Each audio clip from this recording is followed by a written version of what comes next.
Magandang araw po mga kababaw. Ayan po,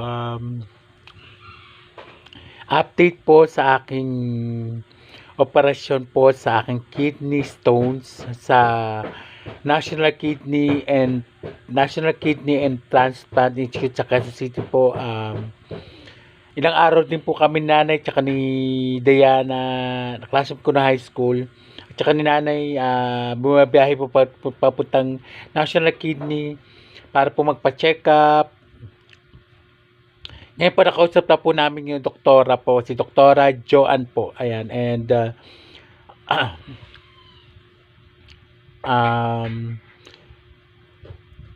inon nga po sa akin na ganun nga po, may malaki na po yung kidney stone ko. Kaya po, nag-decision po si doktora na open surgery po ang gawin niya po sa akin. Kasi po mayroon po yung isa, kaso ang haba daw po ng proseso kasi marami po pong nag-aabang, nag-aantay ng slot para po doon po sa may ano daw po, yung mabilisan po. Ngayon po, para hindi na daw po lumala, sabi po ni Dr. Joanne, i-open wounded na lang, open surgery na lang po. Kaya po, babalik pa po kami sa sila nanay po sa June 15 po, para po kumuha naman po ng schedule po para po sa kailangan ko po kasi ng galing po sa ospital, galing po yung cardio, yung bilang stroke survivor po, kailangan po yung aking neuro, yung ECG, yung E to the echo po, x-ray, ayan po. Kasi po, kailangan po nilang anuhin po kasi po yung aking nga pong stroke din po ako bilang stroke survivor po, kidney stone patient po.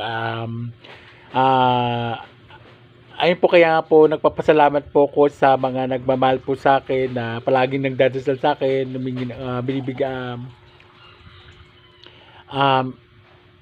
panibagong laban naman po to. Operahan po ko sa kidney, sa National Kidney po sa Quezon City. Ayan po, medyo ano pa po yung date po. Sana po itong matapos na po itong buwan na po na ito. Dahil po sobrang sakit na rin po siya. Kaya po maraming salamat po sa mga National Kidney Transplant and Institute po, sa mga nurse po, sa mga doktor po diyan ng Euro. Shoutout po sa yung mga doktor po ng Euro sa outpatient department po. Shoutout po diyan, sa lahat po ng staff po ng National Kidney po. Maraming salamat po sa Quezon City, and saludo po ko sa inyo. Maganda po yung serbisyo, sobrang ganda po ng serbisyo po sa National Kidney Transplant and Institute po. Ayan po, maraming salamat po, and maraming salamat po sa aking magulang po, ang nanay Diana. Maraming salamat po sa inyo, sa mga kapatid ko. Maraming salamat sa suporta ninyo, sa mga nagmamahal po sa akin. Maraming salamat. Kaya po minsan palaging kinakabahan ako, sabi nga ng nanay, sabi nga ng mga kapatid ko, lakasan mo lang palagi yung loob mo yan. And sa mga nagtatanong po, paano ko po nakuha to, may history na po ko dati, hindi na po natuloy nung bago ko may stroke. Dahil nga po sa trabaho, hindi na po natuloy, hindi ko na po naituloy hanggang bumalik na po siya, kasi po nag-trigger po siya nung umiinom na po ako ng maraming gamot nung na-stroke po ako. Sabi na po ng doktor ko sa neuro. Tapos, pray lang po. Maraming salamat po. Samahan niyo po ako sa aking prayers. Maraming salamat po. At, maraming salamat po. Shoutout po sa ating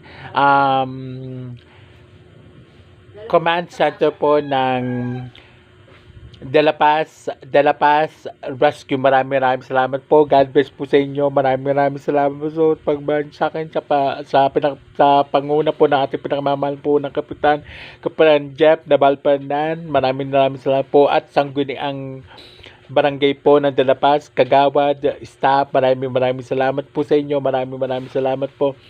Mahaba-haba pa po ng konti yung aking journey po dito po sa aking operation po sa kidney. At sana po wag po kayo magsawa sa akin na ipahiram po sa akin yung ambulansya po kasi bawal po kasi akong bilang isang stroke survivor po at saka ano po nag-trigger po kasi siya sobra kaya po kailangan ko po yung tulong ninyo. Dalapas Rescue, maraming salamat po. Command Center, maraming salamat po. At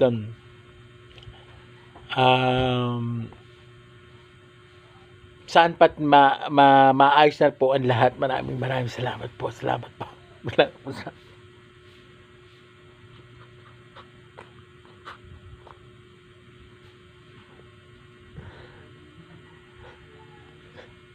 God bless po sa atin. God